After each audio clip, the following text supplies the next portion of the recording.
இன்னைக்கு 13th மே Monday.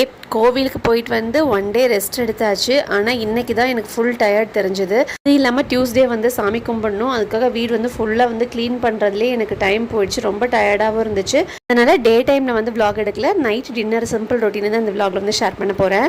இன்றைக்கி டின்னருக்கு வந்து மதியம் ஒயிட் ரைஸ் வச்சுருந்தேன். அவர் அதுலேயே வந்து கொஞ்சம் இருந்ததுனால தயிர் சாப்பாடு சாப்பிட்டுக்கிறேன்னு சொன்னார். கிறிஷுக்கு வந்து நூடுல்ஸ் தான் போட்டு கொடுத்தேன். ஏன் அப்படின்னா தோசை மாவு இருந்துச்சு. நானாக வந்து இட்லி பொடி வச்சு சாப்பிட்டுப்பேன். அவன் தனியாக வந்து குழம்பு கேட்பான், இல்லை சட்னி கேட்பான். அது யாருடா பண்ணுறதுன்னு சொல்லிட்டு அவனுக்கு நூடுல்ஸ் வந்து கிளறி கொடுத்துட்டு இட்லி பொடியில் வந்து நான் சாப்பிட்டுக்கிட்டேன். நாம் என்னைக்காவது வேலையெல்லாம் செஞ்சுட்டு சிம்பிளாக செய்கிற அன்றைக்கி தான் 2-3 டிஷ் செய்கிற மாதிரி இருக்குது. இது மாதிரி யாரெல்லாம் எக்ஸ்பீரியன்ஸ் பண்ணியிருக்கேன்னு எனக்கு சொல்லுங்கள். அப்புறமா மீஷோவில் வந்து ஒரு பீகாக் தோரன் வந்து ஆர்டர் பண்ணியிருந்தேன். அது இன்றைக்கி வந்துருச்சு. கிருஷ்ணன் நான் தான் ஓப்பன் பண்ணுவேன்னு ஓப்பன் பண்ணி பார்த்தான். ரொம்பவே நல்லா இருந்துச்சு. அவ்வளோதாங்க. இது வரைக்கும் என் சேனலை சப்ஸ்கிரைப் பண்ணி சப்போர்ட் பண்ணி ரொம்ப நன்றி. நாளைக்கு அடுத்த வீடியோவில் பார்க்கலாம்.